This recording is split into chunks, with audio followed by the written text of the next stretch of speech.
Hey Cliff. What's up, JB?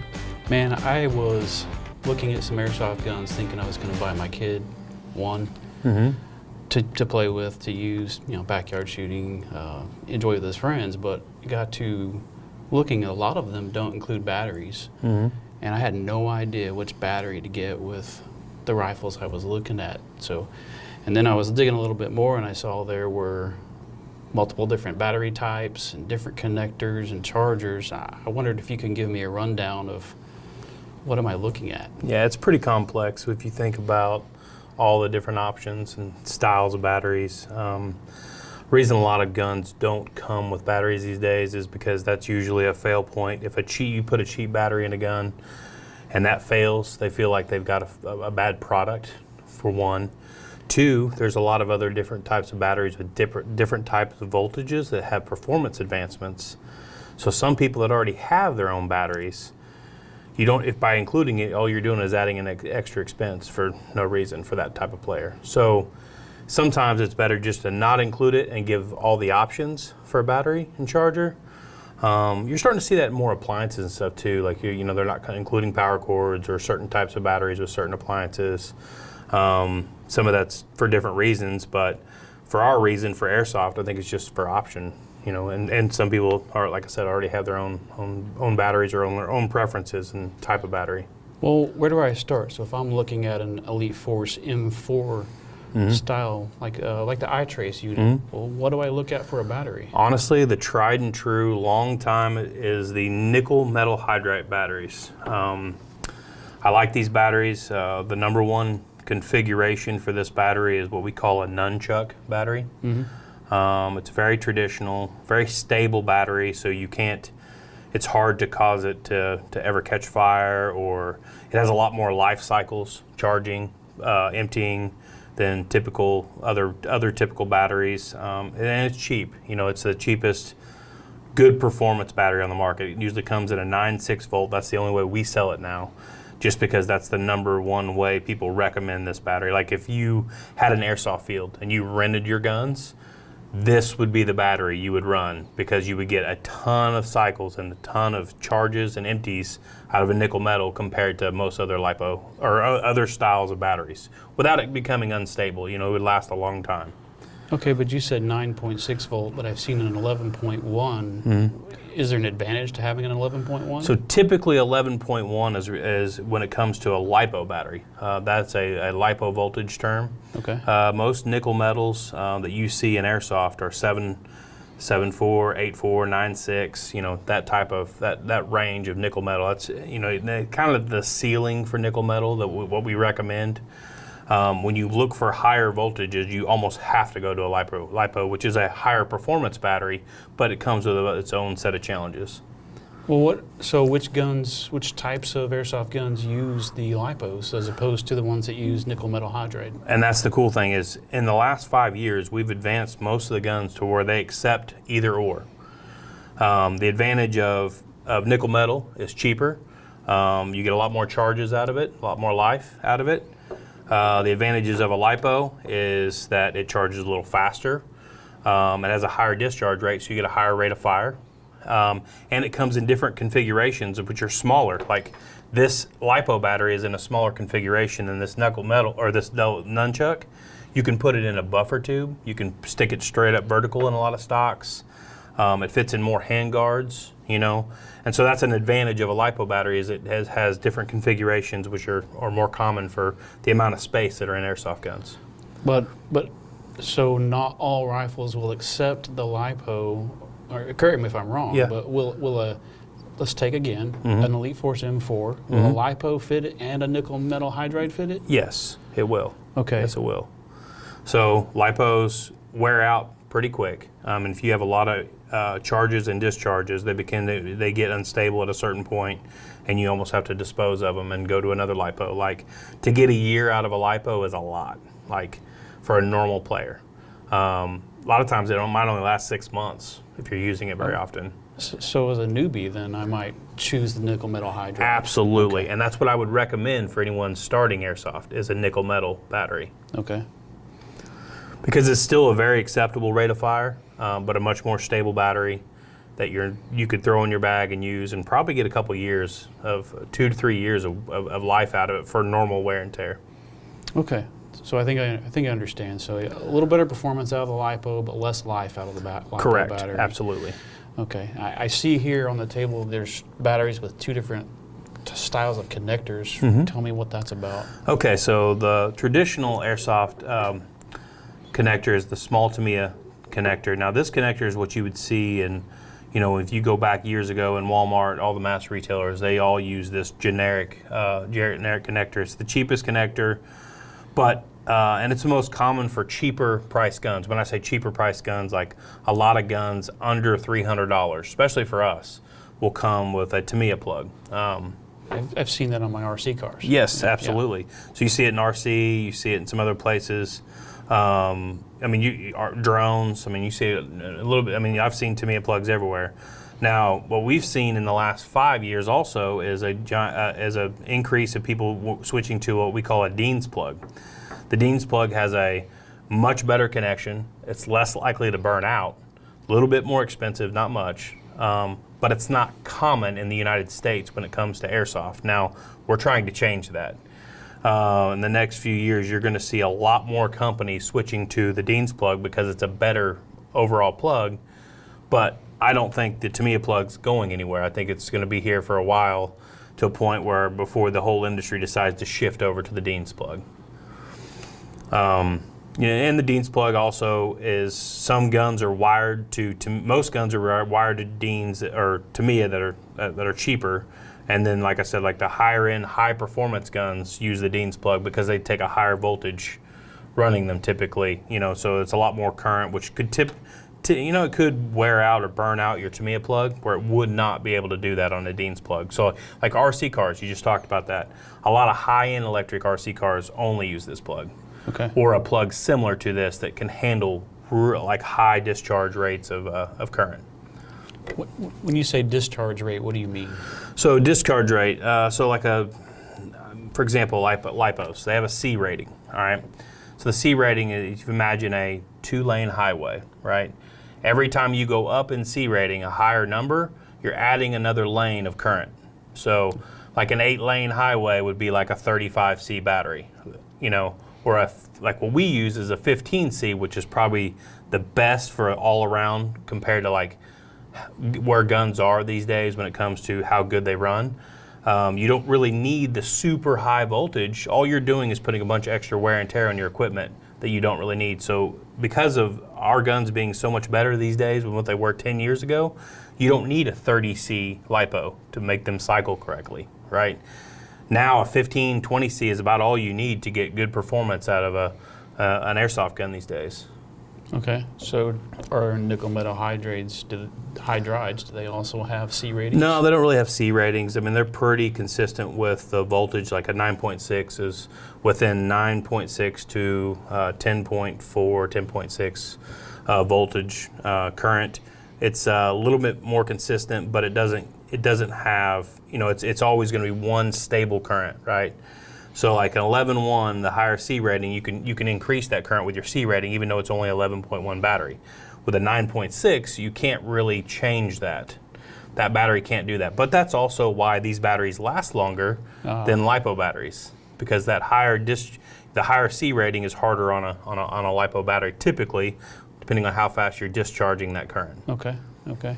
I see in the nickel metal hydride, it looks like there's 4 parts to that battery. Right?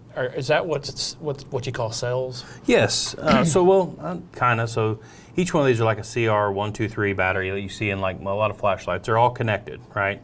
So then you have a positive, negative coming out of one stick, positive, negative coming out of the other stick into the one Dean's, correct?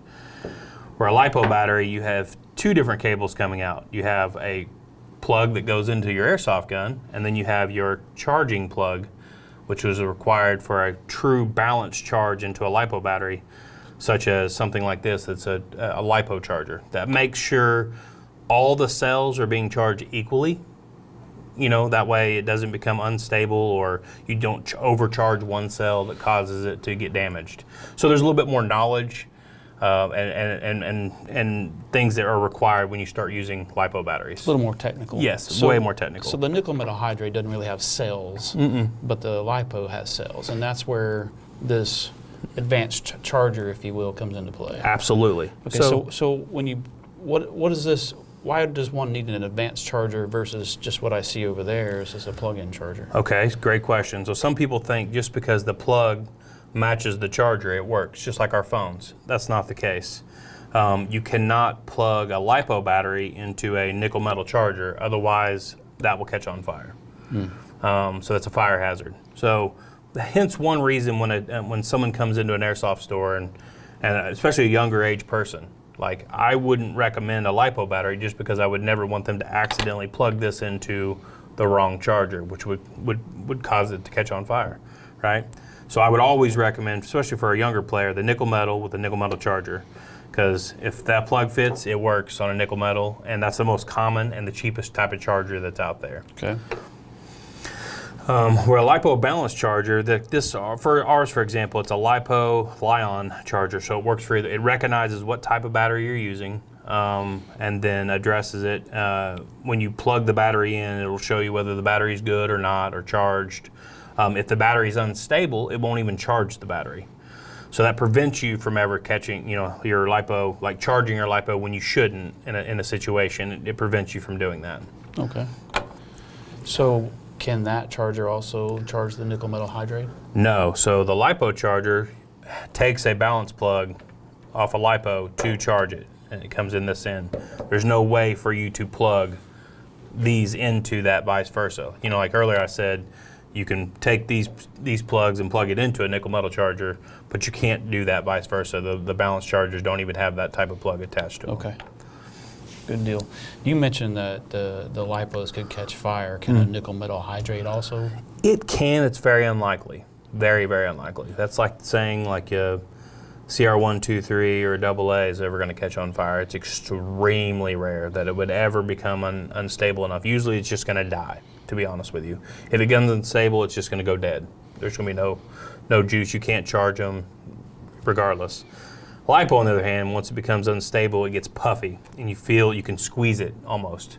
And you can see that it's swollen, and the package starts to look swollen. So if you ever see a LiPo that has swollen package, or that you can squeeze it, and you can feel air in there, immediately dispose of that battery because it's unstable at that point. How do you recommend we dispose of it? That's a good question. Most places have battery disposal places. You can take it to any electronics store, they can dispose of it. There are places that specialize, mechanics, anything like that, have places where they dispose of car batteries, anything like that, or any battery place specifically can dispose of those batteries. But I highly recommend having it disposed of correctly, for sure. But until I get it to the disposal facility, what should I do with it to make sure it's safe? I would use a fire bag.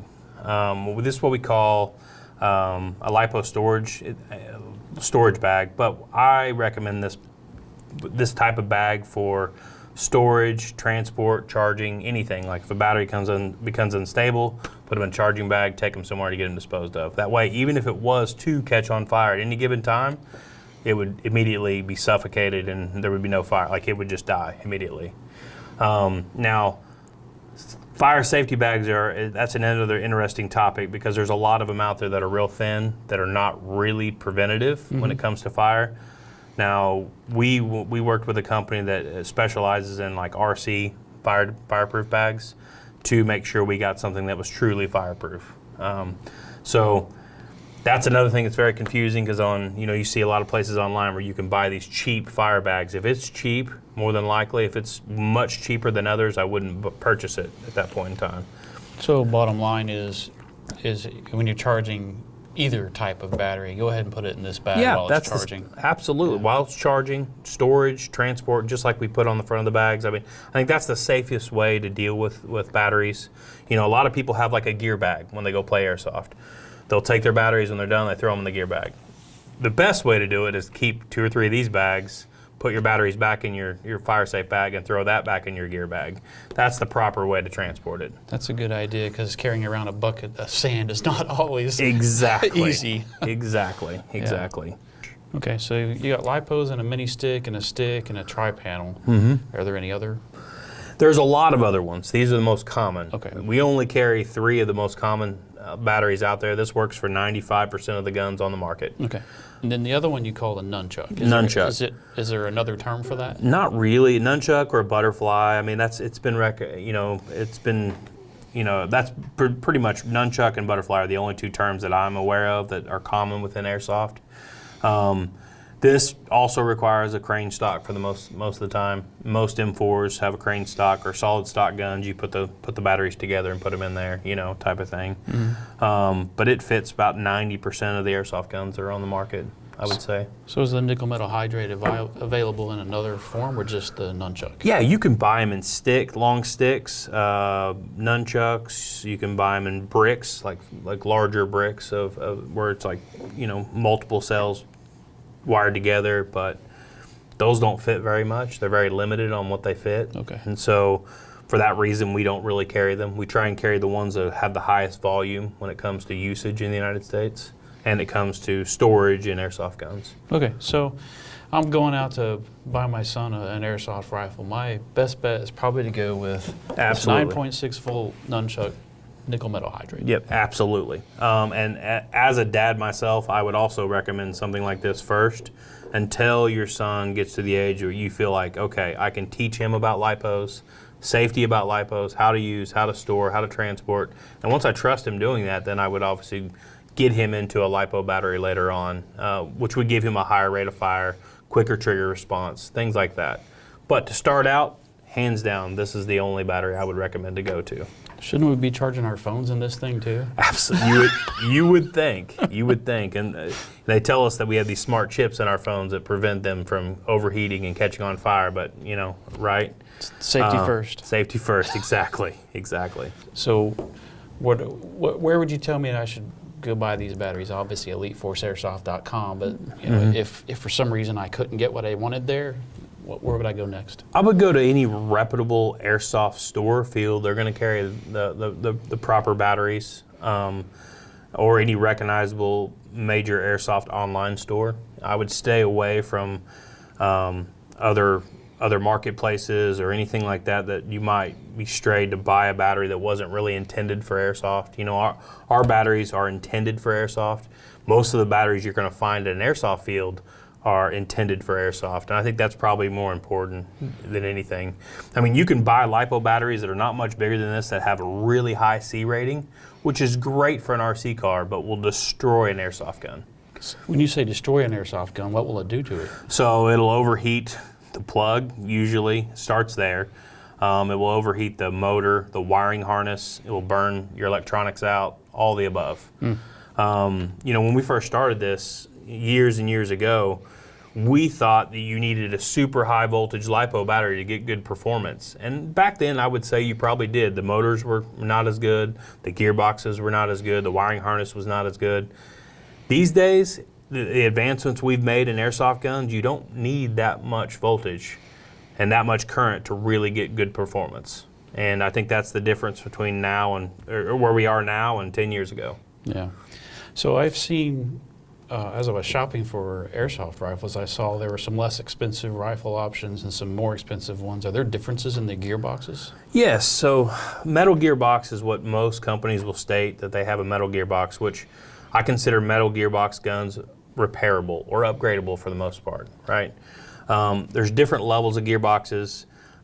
There's version 2 gearboxes, which is the most common, that comes in like an M4, most traditional M4s. There's some different variants, but a version 2 gearbox is that shape and style of gearbox in those guns. But really what you're talking about, I think, is more the inside of what's inside of a gearbox, like what type of gears you got, what type of piston you have, all the things that can handle either high compression, higher velocities, or super high rates of fire.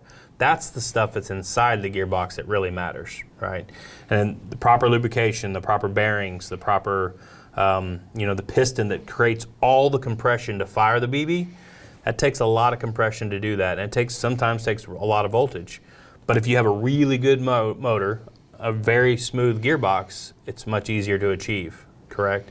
Where back in the day, 10 years ago, the motor was like, not as good, and so you had to really overcharge that motor to get it to shoot those higher velocities. And like if you think about airsoft when it was created, Tokyo Marui, it's like the godfather of airsoft. They're in Japan. The thing about Japanese market is it's all 1 joule or less, so it's all very low velocities. Here in the United States, to be competitive, you need to be at 1.5 joule, 1.2 to 1.5 joule, just to be competitive at an outdoor field. Otherwise, if you go out there with a sub 1 joule gun, you're getting shot 75 to 80 feet before you can even hit anybody. So, just to hold up just a second. Okay. For us Americans, what is a joule? A joule is it's your energy, and that depends on based off the weight of the projectile and how fast that projectile is going. So it's an energy measure. Correct. Yeah. It's an energy measure. Okay. So for instance, I know foot-pounds of energy. So the joule is just another measurement for foot-pounds of energy. Correct. So like in the United States, paintball is all about feet per second because it's all typically one style of projectile, very similar weight. So they limit paintball based off 300 feet per second. Airsoft, because it's a smaller projectile and it comes in a bunch of different weights, they rate it based off joule, which is because it can fluctuate so much in weight to projectile. So for example, like 280 feet per second with a .20 BB is very low. That's like sub 1 joule. That's like Japanese velocity. Where here in the United States, to go play in an outdoor field, you're at 385 is a standard for a .20 BB. So it's over 100 feet per second higher than what you would be in some other countries that are sub-joule limitations. Okay, so now there's a whole nother topic, and that's weight of BBs. Correct. So .20 what? What is it? You hear .20, what does that mean? .20 gram is the standard weight BB that every gun, when you see a velocity on a box for any metal gearbox gun, that velocity is based off a .20 gram BB. Okay. There's a set of standards that requires you to base everything off that weight. And that's how laws are created in all different places over the States and in Canada. But that BB can vary in weights, go 2.0, 2.5, 2.8, 3.2, 3.6, 4.0, all the way up to even 4.6, I believe, of heavyweight BBs, which obviously is a much heavier projectile and takes a lot more compression to push that BB at higher velocities. So just starting out, I'm probably looking at what, .20s? Yes, I would say, in my opinion, I would start, if you're going to get your kid an airsoft gun and you want him to be competitive, with other kids that are playing in the neighborhood, I would go with a .25 gram BB, which is a little bit heavier than what your standard is, but it flies straighter and true without compromising too much on your velocity. Okay. So a stock gun that's shooting 300 feet per second with a 2.0 might be 250 with a .25, 50 feet per second less. But it's going to fly a lot truer and a lot better when it comes to anything beyond like 100 feet. So at 150 feet, if you're not using a 2.5 or heavier, it's pretty hard to hit just the size of a door even. It gets pretty, your pattern's pretty big. You get a 2.5, you can bring it in, okay, to a little bit better pattern. Okay, great. It's kind of like finding the right ammo for your firearm. Absolutely, exactly the same. Okay, yeah. Excellent. I've also saw that there were some biodegradable BBs, and then there's a non-biodegradable BB. Mm-hmm. Why choose one versus the other? Well, a lot of it depends on price and where you're playing. So if you're playing in an indoor arena that shop backs all the BBs up and disposes of them correctly, non-bio BBs work just fine. But if you're playing outdoors and or on public land, or in a lot of states, if you even have an airsoft field, it's biodegradable only. They require that type of BB to even play at that field. But it's more expensive. So a bio BB has things inside of it that cause it to break down once it's exposed to all the elements of water, moisture, sunlight, all the above start to begin to make the BB break down. If you ever get BBs and you see residue or anything in that bottle or bag of BBs, if it's biodegradable, it's already started to break down at that point in time. It's doing what it's supposed to doing. Some people say, oh, that's a bad BB, and it's not typically a bad BB. It's doing what it's supposed to. It was just exposed to too much heat we're exposed to too much sunlight, and so that's what caused it to start breaking down. And I assume that would affect performance. Absolutely. I mean, if you were to go into Walmart and get a paper bag and it gets wet, I mean, that's not really what you want to carry your groceries to the car in. I mean, it's going to break because it's a biodegradable bag. Good point. You know, so once it gets exposed to elements, it's compromised at that point. So if they're breaking down at some point, does that mean there's an expiration date? For biodegradable BBs, yes. And that's like when I said, when you start seeing residue or any type of noticeable, visible difference in the BB, it's started to break down. Now, you can prevent that for a long time. If it's in an airtight container, like our airsoft bottles that we sell in, the Elite Force bottles, they're airtight. You keep it out of high, low temperature situations and out of the sunlight. You can keep those BBs for quite a few years before they ever start going to go bad. So store it in your climate-controlled house and not in the trunk of your car. Absolutely, we see that a lot at fields. People are like, "Oh, I got a BB, and that's a terrible brand. They won't even go through my gun." Well, they've left it in their trunk that's 250 degrees for the last 6 weeks, and they expect that biodegradable BB to work the same as a normal, a brand new bio BB that was in room temperature. It's not going to work. Okay, so.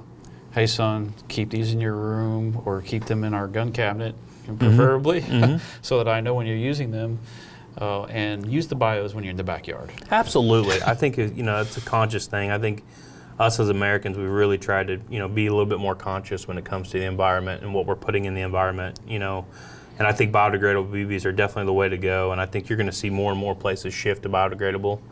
But again, for indoor arenas, for shooting ranges, stuff like that, plastics are fine as long as they're disposed of correctly. Okay. So if once I choose one and I gift it to him, if something were to go wrong with it, what can he do with that gun to get it repaired?